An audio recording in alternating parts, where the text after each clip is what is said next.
रहमानिर्रहीम। जनाब स्पीकर, शुक्रिया आपका। जनाब, मैं पार्टी का खैर ख्वाह हूँ, न ही चापलूस हूँ और न ही खुशामद पसंद हूँ।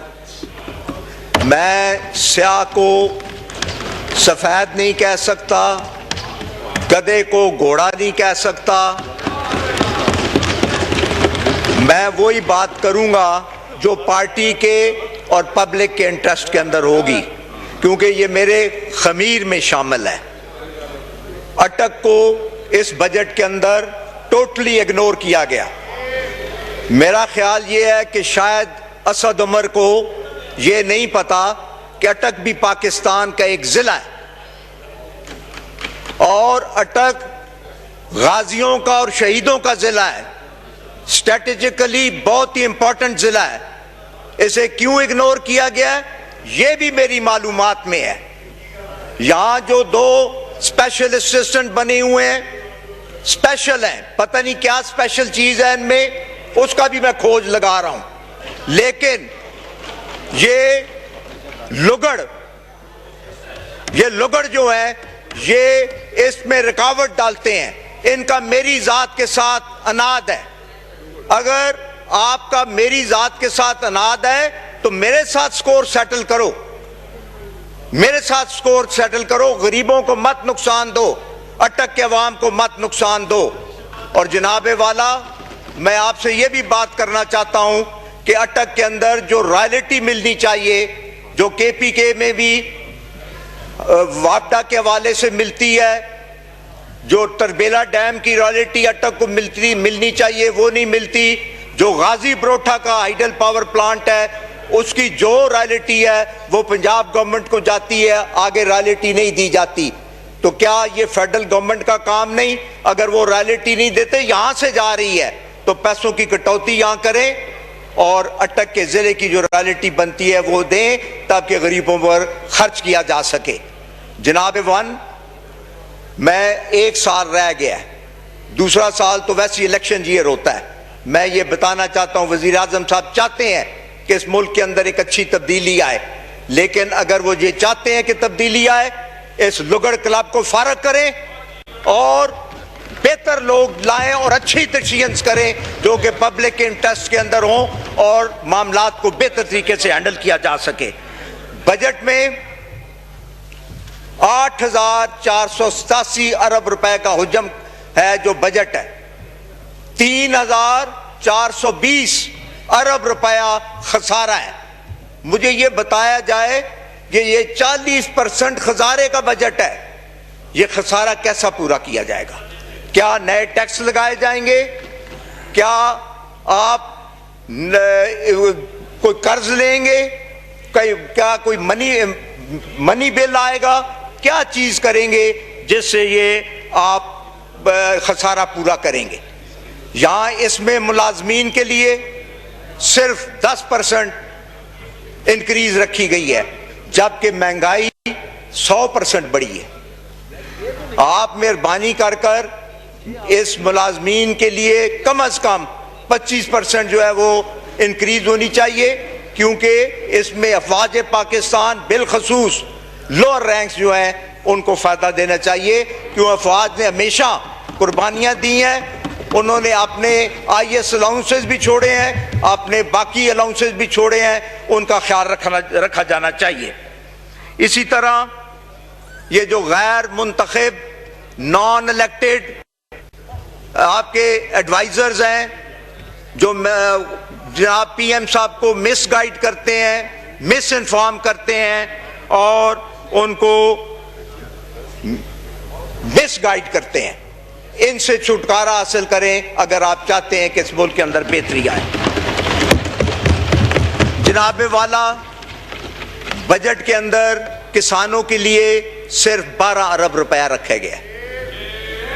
ये 0.15% पूरे बजट का बनता है और 70% आबादी एग्रो बेस्ड आबादी है। इसके लिए बिल्कुल पीनट भी नहीं रखा गया। मैं समझता हूं ये पीनट भी नहीं है। तो इसमें आप इंक्रीज करें ताकि ज़्यादा किसानों को बेहतर फैसिलिटेट किया जा सके। इसी तरह मैं आपसे ये भी रिक्वेस्ट करूंगा कि मेहरबानी करके ज़िले हुकूमतों का जो निज़ाम है, जो बड़ा मुतहरक निज़ाम था, उसको बहाल किया जाए और पूरे पंजाब और पूरे केपी में, पूरे पाकिस्तान में 140A जो फवाद चौधरी साहब भी जिसकी एडवोकेसी कर रहे हैं उसको लागू करें। ये बड़ा इफेक्टिव निज़ाम था। मुशर्रफ साहब ने जो निज़ाम दिया था वो महंगाई को भी और करप्शन को भी रोकता था, लेकिन अब इस निज़ाम के ना होने की वजह से अल्लाह पे यकीन करें, करप्शन इतनी बढ़ गई है निचली सतह पे जिसका कोई अंदाजा नहीं। महंगाई और करप्शन अपने अरूज पर है और कोई प्रोत्साहन नहीं। ब्यूरोक्रेसी आपकी बात मानने के लिए तैयार नहीं। मुझे याद है कि पीछे एक मीटिंग हुई पंजाब हाउस में और गवर्नर साहब ने खुद माना कि 2 साल से ब्यूरोक्रेसी मेरी बात नहीं मान रही और मेरा जो प्रोजेक्ट है वो वाटर सप्लाई वाला वो रह गया है, मैं उसको कर नहीं पा रहा, रोड़े अटकाए जाते हैं। तो जनाब वाला ब्यूरोक्रेसी पर कंट्रोल करें। ब्यूरोक्रेसी आपकी बात नहीं मानती।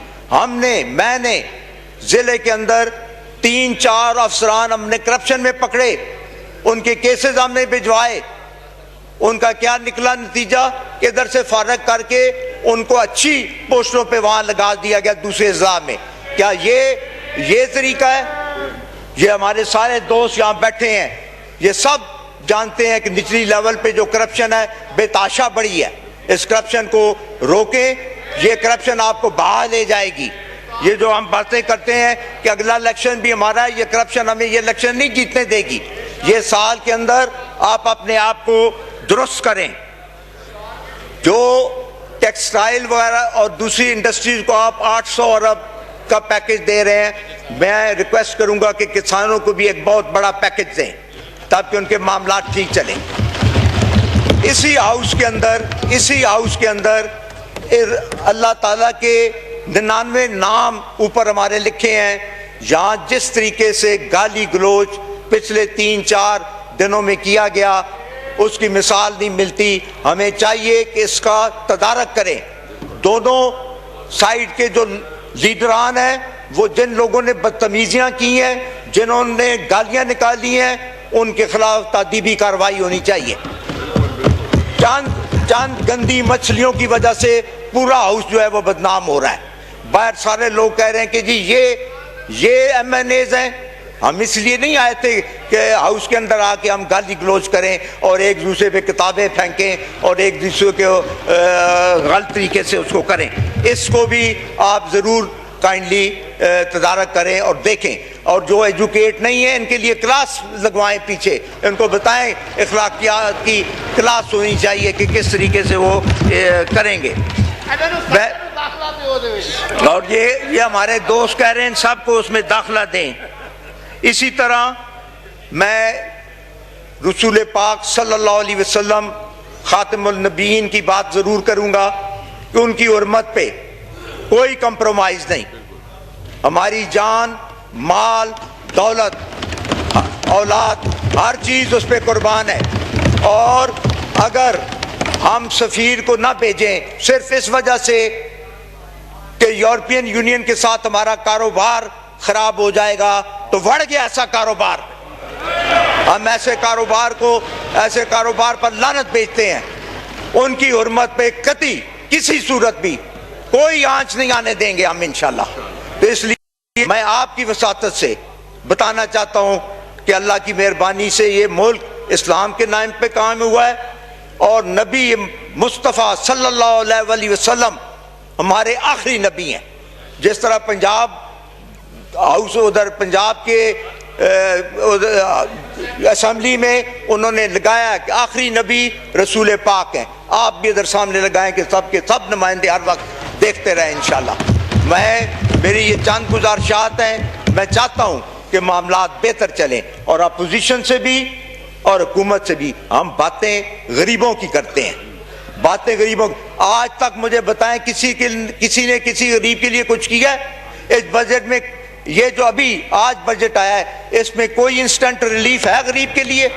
कतई तौर पे कोई नहीं। हम बातें गरीबों की करते हैं। हमारी उम्रें 70-70 साल हो गई हैं, 60-60 साल हो गई हैं। मेहरबानी करके हमने कब्रों में जाना है, अल्लाह को जवाब देना है, अपनी जन्नत कमाएं, गरीबों के लिए कुछ कर लें। ये तकरीरें मत करें, ये मत बताएं, अपने अंदर झांक कर देखें। आपने लोगों के लिए, गरीब आदमी के लिए सिर्फ नारे लगाए हैं और गरीब को इस्तेमाल किया है। गरीब के लिए कुछ भी नहीं किया आपने, किसी ने भी नहीं किया। अब वक्त आ गया, ये ना हो कि गरीब आपको उठा के समुंदर में फेंक दें। आप गरीबों के लिए करें। मेरी यही आपसे इल्तिजा है कि इस मुल्क की बेहतरी के लिए सब मिलकर, बजाय सिर्फ ये कि हम चोर चोर डाकू डाकू खेलते रहें, कोई पब्लिक के लिए कोई काम करें। मेहरबानी।